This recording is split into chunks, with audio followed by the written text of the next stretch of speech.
Hello, dear friends. Everything that happens has a purpose. This will accelerate a revolution. Opinion piece. Mass awakening. Polarization. Culture war. Tipping point.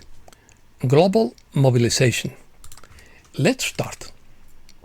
The term mass awakening refers to a moment in which a dramatic event suddenly mobilizes many people toward action, reflection, polarization, or change. According to Alex Jones, the death of Charlie Kirk has unleashed an unprecedented wave of shock and polarization, and is triggering the greatest mass awakening in recent human history. An event like this can be the catalyst for a greater manifestation than the accumulated tension.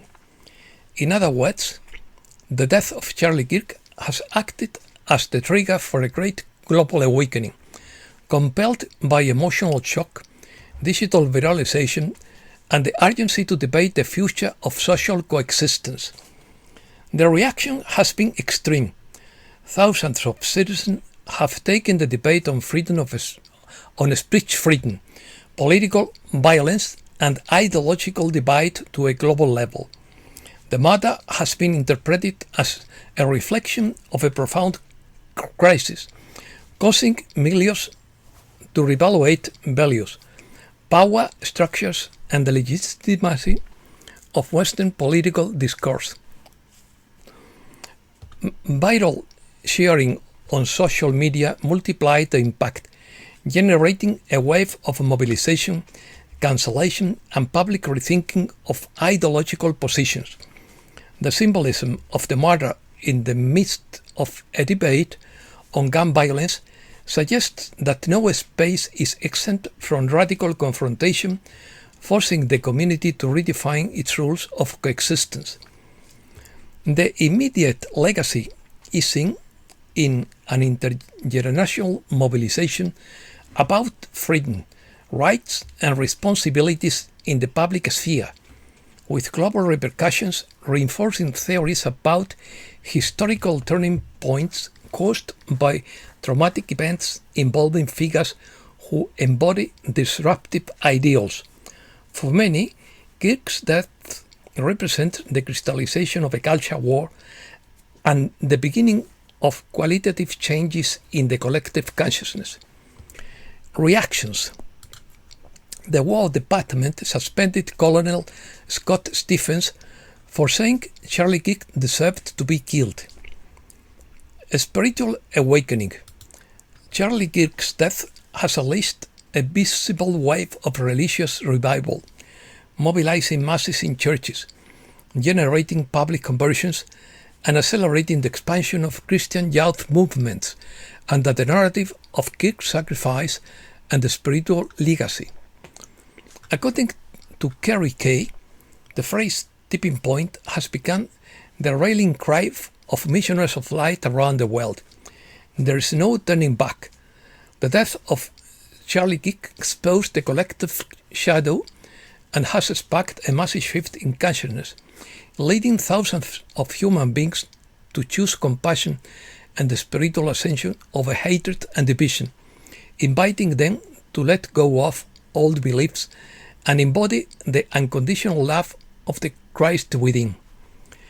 Millions of people are living the lower timeline, awakening shocked by the depravity of those who celebrated Charlie Kirk's death. It doesn't matter what you thought of him, or if you shared his political beliefs. What matters is this: humanity has crossed the line where compassion has been replaced by cruelty, and many souls gazed into that darkness and said, "I don't belong here anymore." They leaped across timelines and returned to love. The solar eclipse in Virgo changes everything from September 18 to 24, 2025, according to the National Dream Center. Prepare for a cosmic roller coaster this week, as several planets change signs almost simultaneously, and alignments reveal powerful pressure points. This eclipse represents a powerful reset related to health, habits, and spiritual maturity. It's about completing karmic lessons, freeing yourself from the false self, and preparing for authentic connections. The effects last until March 2026. The influences extend at least 6 months. Monkey Works analyzes how psychological operations tactics are used to manipulate the masses through polarizing narratives and highly publicized events such as the murder of Charlie Kirk. He explains that such events are exploited to generate fear, division, and social control through the use of media outlets that impose preconceived narratives and refract reality into a conflict of good versus evil. He also invites us to adopt one or more of the following: patient and critical observation of information, avoiding impulsive reactions to avoid falling into the trap of mass manipulation and culture war. Antichrist. Ismael Perez claims that humanity's awakening is imminent and that the UFO revelation is part of a multidimensional operation.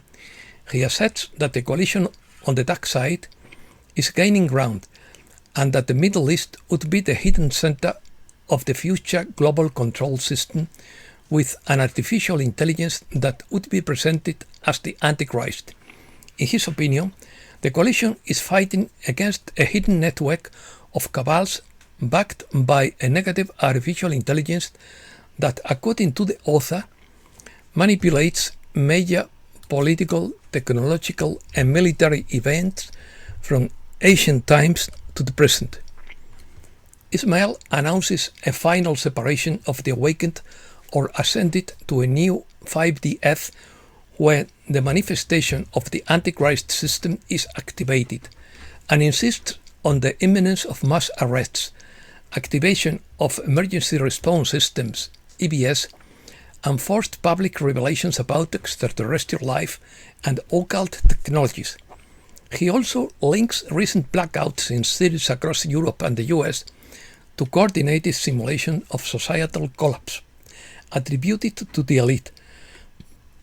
He adds that the dark side attempted to launch new health crises remotely, using biolabs and electromagnetic technology, but that the coalition has blocked these sinister actions. Perez maintains that the quantum network of freedom already exists, ready to be activated after the controlled collapse of the world's infrastructure, replacing the old dark side technological networks with the new one under coalition control. He also describes the transformation of large aerospace contractors and the Space Force to the coalition, the existence of a network of armed satellites capable of causing instant blackouts, and the switching of corporate sites. Revelations.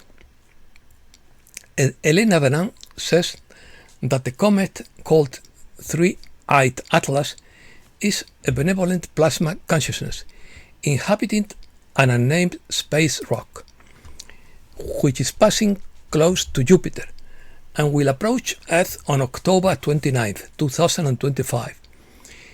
She describes this being as beautiful, wise, and ancient, and that it is open to communication with humans through meditation. Jupiter acts as a protective vacuum cleaner in the solar system, absorbing comets and asteroids.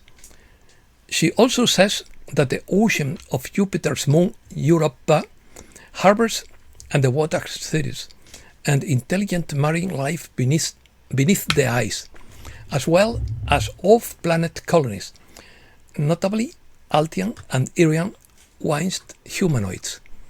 She also reveals that reptilian beings are currently not allowed within the solar system, although hybrids remain, and that there is ongoing surveillance for interdimensional leaks, although there are no threats.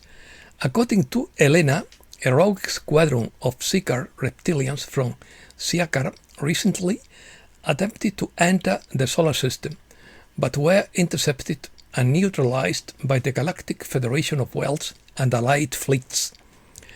The role of the Ashta Command near Jupiter has shifted primarily to surveillance and mercenary duties, while Ganymede and the Nibiru mothership host high-level guests and scientific teams. The ongoing construction of a diplomatic center near Jupiter involves the Earth Alliance, the Altions, and facilities for diplomatic visitors such as the Council of Five. In his view, the first civilian contact with beings from other worlds would occur around 2033. He describes Nibiru as a mothership located near Jupiter, not a rogue planet or a mysterious ex-planet. He also mentions that the true purpose of NASA's Clipper mission, scheduled for 2030, would be the precious minerals of Europa, but that the Galactic Federation will not allow them to carry out their mission because it is a protected area. Contacts. Dr. Stephen Greer gives some advice on how to interact with any space-faring people you may have the honor of meeting. If you are lucky enough to have the opportunity to interact with these intelligent beings, try not to be a jerk and be kind. He emphasizes that these advanced civilizations are tired of aggressive human actions toward them. He says there could be serious consequences if humanity continues to harass these civilizations. Greer contrasts two very different modes of interaction with star visitors: a violent, technologically captured approach that has predominated in secret programs, and the approach he promotes, which is a peaceful invitation to establish a friendly and cooperative relationships with these non-human intelligences.